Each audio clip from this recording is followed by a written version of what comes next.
স্বাস্থ্য কেন্দ্রে গিয়ে কলির টিমকে গ্রেপ্তার করে একলব্যকে উদ্ধার করলো রাঙা আর সত্যজিৎ। হ্যাঁ বন্ধুরা, এমনটাই দেখা যাবে, তাই সম্পূর্ণ জানতে ভিডিওটিতে লাইক দিয়ে চ্যানেলটি সাবস্ক্রাইব করে দেখতে থাকুন। গল্পের শুরুতে দেখা যাবে সবার সামনে দাঁড়িয়ে চিৎকার করতে থাকে সার্থকী আর বলে, মা তো দিব্যি রিটায়ার্ড করার পরেও খুব ভালো ছিল, বাচ্চাদেরকে খেলাধুলো শিখাতো, লেখাপড়া শিখাতো, সেটাই তো খুব ভালো ছিল। কিন্তু এই রাঙা রাঙা জবে থেকে আমার ভাইয়ের বউ হয়ে বাড়িতে আসলো, তবে থেকেই একটার পর একটা ঝামেলা লেগে আছে। মা এখন অসুস্থ কার জন্য? এই রাঙার জন্য। এই রাঙার জন্যই সবকিছু হয়েছে। তোমরা স্বীকার করো বা না করো, আমারও তো হার্টের সমস্যা হয়ে গেছে। কি ময়না বলো? তখন ময়না বলে, হ্যাঁ, সার্থকেরও তো হার্টের সমস্যা হয়ে গেছে। ডক্টর বলেছে ওকেও বেশি বেশি টেনশন না নিতে। এই অবস্থায় কি করে এত টেনশন নেওয়া যায় বাবা বলুন তো? তখনই দেখা যাবে বাচ্চারা সেখানে চলে আসে। তারপরে বাচ্চাদের দেখে রাঙা এগিয়ে গেলে ময়না বলে, সর, তোকে ধরতে হবে না। তখন অদিতি বলে, কি ব্যাপার ভুমচুম, তোমরা নিচে নেমে এসেছো কেন? তখন বাচ্চারা বলে, আমাদের না খুব ভয় করছে। তখনই অদিতি ওদেরকে নিয়ে উপরে চলে যায়। এদিকে সভ্য বলে, আচ্ছা, অনেক তো রাত হলো, এবার না সবাই গিয়ে একটু একটু করে বিশ্রাম নাও। আচ্ছা সোনা, তুমি উপরে যাও, আর সার্থকী ময়না তোমরা উপরে যাও, তাহলেই হবে। আর বাবা, মা তো শুয়ে পড়েছে, তুমিও যাও, একটু শুয়ে পড়ো। তখনই নবারণ বলে, হ্যাঁ শুয়ে তো পড়েছে, কিন্তু আমি জানি একটু পর আবার চিৎকার করে উঠবে, আবারও একলব্যর জন্য চিৎকার চেঁচামেচি করতে থাকবে। কি যে হলো ভালো লাগছে না, আর এই অশান্তি সহ্য হচ্ছে না, কবে যে একটু শান্তি পাবো। তখনই সার্থকী বলে, বাবা, আমার কথা তো তোমাদের ভালো লাগছে না? আমি তোমাদেরকে আবার বলছি, এসব কিছুর মূলে হচ্ছে এই রাঙা। এই রাঙা যবে থেকে বাড়িতে এসেছে, তবে থেকেই একটার পর একটা ঝামেলা হয়ে যাচ্ছে। রাঙা যতদিন এই বাড়িতে থাকবে, ততদিন কোনো শান্তি আমাদের বাড়িতে আসবে না। আর তুমি না একটা কাজ করো, আমাদের সবার জন্য বুলেট প্রুফ ড্রেসের ব্যবস্থা করো, যাতে কোনো কেউ গুলি করলেও যেন আমাদের কেউ ঘায়ল করতে না পারে। কারণ এই যে আমার ভাইটা বারবার করে বিপদে পড়ছে, রাঙার গ্রামের বাড়িতে গিয়েও বিপদে পড়েছিল। আর এবার এবার তো ও বেঁচে ফিরবে নাকি নাই ফিরবে তা তো কেউ জানি না আমরা। আমার ভাইকে আমরা বেঁচে ফিরাতে পারবো নাকি তাও জানি না, খুঁজে পাবো নাকি সেটাও জানি না। তখনই বৃন্দা বলে, সেটাই তো, তারপরেও কারো কোনো মাথা ব্যথা নেই, থাকবে কি করে? কেউ তো বুঝতেই চাইছে না আমাদের কথাটা, তাই না? তখনই কৃষ্ণা বলে, হ্যাঁ, বুঝতে চাইছে না, কারণ সার্থকী যে কথাগুলো বলছে ও নিজের মন থেকে বলছে না, তোমার তালে তাল মেলাচ্ছে। তার জন্য সার্থকী বুঝতে পারছে না কোনটা ঠিক আর কোনটা ব্যাঠিক। বুঝতে পেরেছো? আচ্ছা সার্থকী, তুই যে এই যে কথাগুলো বলছিস, সেটা কি ঠিক? তুই বল না, সেটা কি করে ঠিক হতে পারে? এই যে তুই তোর ভাইয়ের বউয়ের সাথে সাথে তাল মেলাচ্ছিস, রাঙাকে দোষারোপ করছিস, কেন? কেন তুই রাঙাকে দোষারোপ করছিস বলতো? কেন? রাঙা এখানে কি করবে? রাঙা কি করতো? আর তাছাড়া এরকম বিপদ কি আর কোনোদিনও আসেনি? তখন সার্থকী বলে, না, আসেনি। এই রাঙা অভিশপ্ত, কারণ রাঙার সঙ্গে আমার ভাইয়ের বিয়ে হওয়ার পর থেকে এইসব কাণ্ডগুলো করছে। তখনই সভ্য বলে, আচ্ছা সবাই চুপ করবে, চুপ করো না একটু। তখনই সার্থকী বলে, কেন চুপ করবো, কেন চুপ করবো? যবে থেকে একলব্যর সঙ্গে রাঙার বিয়ে হয়েছে, তখন থেকে একটার পর একটা ঝামেলা লেগে আছে। এই রাঙা এই রাঙাই আমার ভাইয়ের জীবনের অভিশাপ। ওর জন্য আমাদের পরিবারে এরকম অশান্তি শুরু হয়েছে। রাঙা যদি বাড়িতে না আসতো, তাহলে এরকম অশান্তি শুরু হতো না।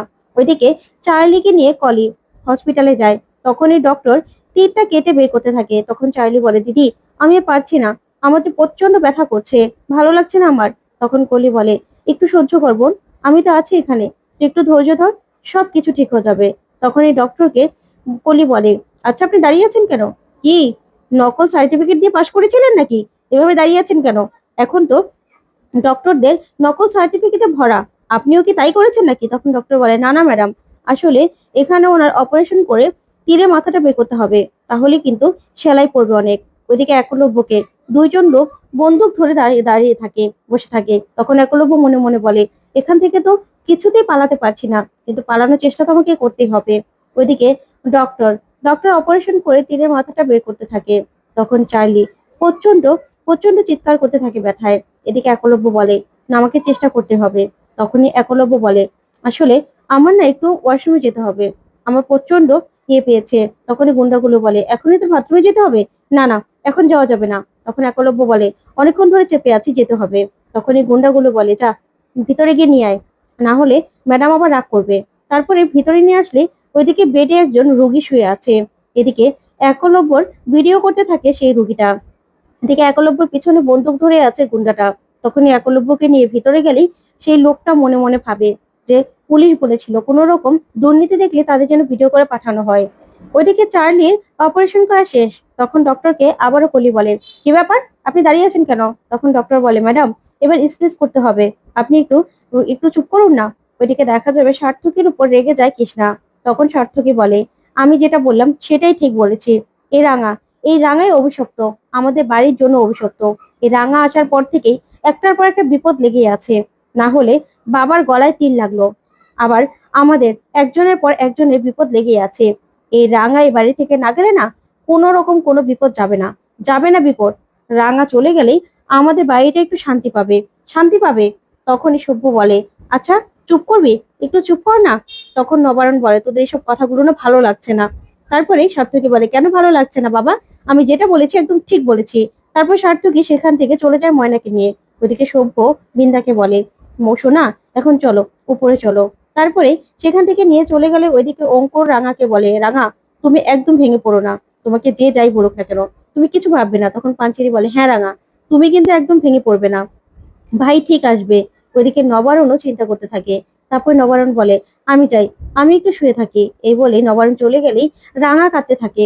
তখন পাঞ্চেরি বলে, রাঙা একদম কাঁদবি না, তোকে কে কি বললো না বললো সেটা নিয়ে একদম ভাববি না। তখন রাঙা পাঞ্চেরিকে জড়িয়ে ধরে অনেক কাঁদতে থাকে। ওইদিকে দেখা যাবে সত্যজিৎ। সত্যজিৎ হাত মুখ ধোয়ে তখনই সেখানে চলে আসে অদিতি। এসেই বলে, আচ্ছা আপনি তো সারাদিনই খাওয়া দাওয়া করেননি তাই না? তখন সত্যজিৎ বলে, না না, খাওয়ার সময়ই হয়নি। তখন অদিতি বলে, জানতাম, আসলে রাঙাও তো খায়নি। আমি না আপনার জন্য কিছু খাবার নিয়ে আসছি, ঠিক আছে? আপনি ছাদে গিয়ে কিছু দেখতে পাইলেন? তখনই সত্যজিৎ বলে, না কিছু দেখতে পাইনি, তবে আমার টিম চলে এসেছে, টিম ঠিকই আপনাদেরকে সাহায্য করবে, ওরা কিছুতেই কিছু হতে দেবে না। তারপর অদিতি চলে গেলে ওইদিকে সত্যজিৎকে ফোন করে একটা পুলিশ, ফোন করে সে ভিডিওটার কথা বলে। আর বলে, স্যার একটা স্বাস্থ্য কেন্দ্র থেকে একটা ভিডিও পাঠানো হয়েছে, যেই পাইলটের কথা বলেছিলেন সেই পাইলটের সঙ্গে মনে হয় মিলছে। তখনই সত্যজিৎ বলে, তাহলে আপনি এক কাজ করুন, আমাকে ভিডিওটা পাঠিয়ে দিন আর ফেসটা ম্যাচ করে দেখুন। তখনই লোকটা বলে, ঠিক আছে স্যার, দেখছি। ওইদিকে সত্যজিৎকে সেই ভিডিওটা পাঠিয়ে দেয়। আর ওইদিকে সেই পুলিশ ফেস ম্যাচ করতেই দেখতে পায় যে এটা একলব্য বসু। তখনই লোকটা আবারও সত্যজিৎকে ফোন করে আর ফোন করেই বলে, স্যার ফেসটা একদম ম্যাচ করে গেছে, এটাই একলব্য বসু পাইলট, আপনারা শিগগিরই ওখানে পৌঁছে যান। তখন সত্যজিৎ বলে, ঠিক আছে, এখনই আমরা চলে যাচ্ছি। ওইদিকে চার্লির পায়ে ব্যান্ডেজ করা শেষ। তখনই কলি বলে, বোন চল, এখনই তোকে যেতে হবে, আমাদেরকে এখান থেকে বেরোতে হবে। তখন চার্লি বলে, না দিদি, এখন আমি এখান থেকে কিছুতেই বেরোতে পারবো না। তখন ডক্টর বলে, ওনার এখন ঘুম চলে আসবে, ওনাকে ঘুমের ইঞ্জেকশন দেওয়া হয়েছে। তখন কলি বলে, আপনাকে বলেছি আমি ঘুমের ইঞ্জেকশন দিতে, এখনই আপনাদের তিনজনকে আমি উড়িয়ে দেবো। তখন ডক্টর বলে, দেখুন ম্যাডাম, আমাদের যে ইনজেকশনটা দেওয়ার কথা সেই ইনজেকশনটা না দিলে আপনার বোনের পা আমরা কিছুতে অপারেশন করতে পারতাম না। সেই ইনজেকশন দিলে একটু একটু ঘুম আসবে। আর এখন যদি আপনি ওনাকে নিয়ে যেতে চান তাহলে কিন্তু সমস্যা হবে আপনার বোনের, আপনি একটু রেস্ট নিতে দিন, তাহলে ঠিক হয়ে যাবে। ওইদিকে একলব্য ওয়াশরুমে গিয়ে জায়গা খুঁজতে থাকে বের হওয়ার, কিন্তু কিছুতে বের হওয়ার জায়গা খুঁজে পায় না। তখনই একলব্য বলে, আমি কি করে রাঙা সত্যজিৎ বাবুর কাছে খবর দেব? ওইদিকে গুন্ডারা বারবার বলে, কিরে তোর হয়নি এখনো, দরজা খোল। তখনই একলব্য বলে, রাঙা আর সত্যজিৎ বাবু কি প্ল্যান করেছে সেটাও তো জানি না, না জানতে পারলে এখানে পুলিশ আসলে যে আমার বাড়ির সমস্যা হবে, কি করব আমি, কিছু একটা তো আমাকে করতে হবে। ওইদিকে দেখা যাবে সত্যজিৎ বেরিয়ে আসে। তখনই রাঙাও আসলেই সত্যজিৎ বলে, রাঙা এখনই আমাদেরকে বেরোতে হবে, তাড়াতাড়ি চলো। এই বলে চলে গেলে তখন পাঞ্চেরি বলে, রাঙা তোর কোথা থেকে বিষ ছড়াচ্ছে সেটা তো আমি বলতে পারছি না, তুই যদি আবার অসুস্থ হয়ে যাস তখন তো যাওয়া দরকার নেই, সত্যজিৎ স্যার তো যাচ্ছে। তখন রাঙা বলে, না দিদি ভাই, আমাকে যেতেই হবে, যতই পুলিশ যাক না কেন, আমাকে তীর ধনুক নিয়ে আমার স্বামীকে উদ্ধার করতে হবে, এবারে ছেলেটাকে উদ্ধার করতেই হবে, আমাকে যে যেতে হবে। তোরা শুধু প্রার্থনা কর আমি যেন উড়ান বাবুকে নিয়ে বাড়িতে ফিরতে পারি, তোরা একদম চিন্তা করবি না। আর তোরা না সাবধানে থাকবি, দেখলি না আমাকে বললো আমি নাকি বাড়ির জন্য অভিশাপ, উড়ান বাবুর জীবনের জন্য অভিশাপ, এবার আমি ঠিক উড়ান বাবুকে এই বাড়িতে ফিরিয়ে আনবোই।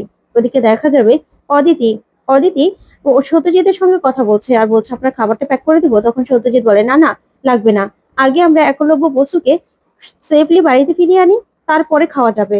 তখনই রাঙার পাঞ্চিরি দাঁড়িয়ে দাঁড়িয়ে দেখতে থাকে। তারপর রাঙা বলে, সত্যজিৎ স্যার? তখন সত্যজিৎ বলে, হ্যাঁ তাড়াতাড়ি করে চলে এসো। আর ওইদিকে অদিতিকে সত্যজিৎ বলে, শোনো তোমরা বাড়ি থেকে একদম বের হবে না, ঠিক আছে? আমার টিম চলে আসবে, তোমাদেরকে সুরক্ষা দেবে।